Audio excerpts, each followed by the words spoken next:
This is Rugby Merlin and welcome back to the channel. This is my review of England versus Scotland in the Six Nations 2025. So a big game for both teams, I think. Scotland, they kind of got humbled a little bit in the last match against Ireland. And England, on the opposite end of the spectrum, they had a great result against France. So Scotland really need a win, I think, here, and it's always going to be a fine margin between these two sides. So I'm interested to see how it goes. From the kickoff, England play a pragmatic game. They kick for territory, and I was a little bit concerned about the Scottish set piece, but it actually went pretty well. And as soon as they spin the ball out wide, Scotland cut England apart. And Kinghorn and Van der Merwe, they love this fixture against England, and they always save their best for this game. And they slice England apart, and it's 5-0.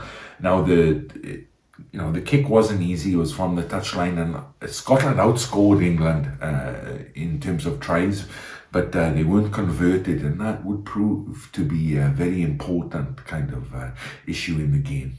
Intense pressure from England on the Scotland line, and they show a fair bit of patience, which I think is positive for them. And Freeman seems to get the ball down. Not 100% sure about it, but the try is given and it's converted. It's right in front of the sticks. So that was one thing that I did wonder about. Is England changed their kickers 3-4 times. It seemed like Finn Smith, Marcus Smith, all of the Smiths. They take the lead 7-5. So the game kind of settles down a little bit, I would say, and most of the play is in the middle third of the pitch. And to be honest, it's not the most exciting game at this point, but you can foresee there's kind of an explosion coming because both teams really want to win this match, and it's just a matter of time, I think, before the game erupts.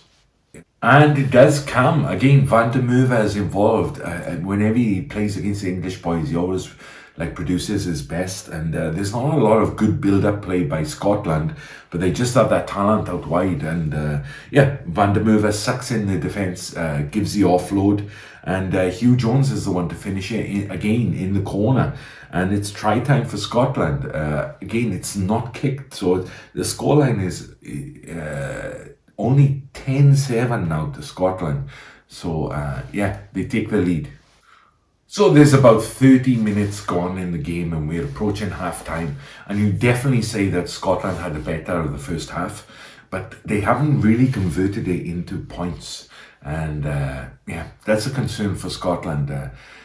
They have such talent in their backline, but they need to keep that scoreboard ticking over or they'll pay the price, you feel, even early on in this game. Half-time coming.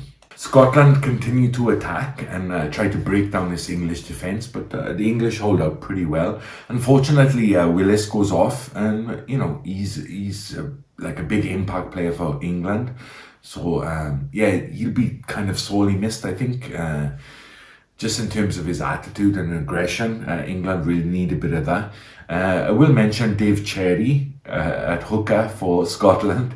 He's a kind of aspirational character in my mind, the most unathletic guy from the outside, looking, but if he can make it as a professional rugby player, then anyone can, kind of thing. And it's all about commitment, and he certainly was committed, and I enjoyed his performance. I thought it was a decent, fair play to him. England have a brief flurry and break the Scottish defensive line before half-time, but Lawrence and Smith put some good play in, but then England ultimately fluff it. And that was kind of the story of the first half, and it remains 10-7 going into half-time. So a pretty low-scoring first half, to be honest. You'd say as the second half kicks off, this is kind of one for the purists, really. Both sides tried to put some good attacking play together, but it didn't really work out for either side. And it's a bit of an arm wrestle, to be honest. But the subs start coming on, so you have to now take note of the bench and see how they're going to do. So both sides start to bring on their substitutions, and let's see how it goes. Again, Scotland seemed to have the upper hand, I would say, in the second half, but no points. They really needed to convert that pressure into points, and ultimately it did cost them. This time Marcus Smith takes a kick, and England get up to 10-all. So it's like 25 minutes to go, so you can see it's going to be a really tight finish. And just when it looks like Scotland had done, McDowell makes a great break on the inside, and Van der Merwe gets over for another try for Scotland. But again, I know it's out wide, but Finn Russell misses the conversion, and it's a 16-15, and that would remain the score, the final score. And you have to consider the kicks that he missed.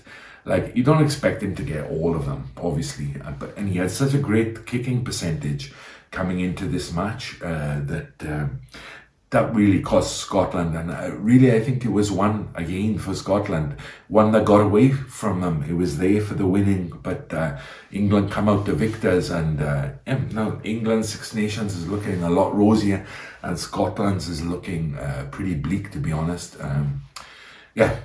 So not a bad match, as I say, one for the purists, particularly in that middle third.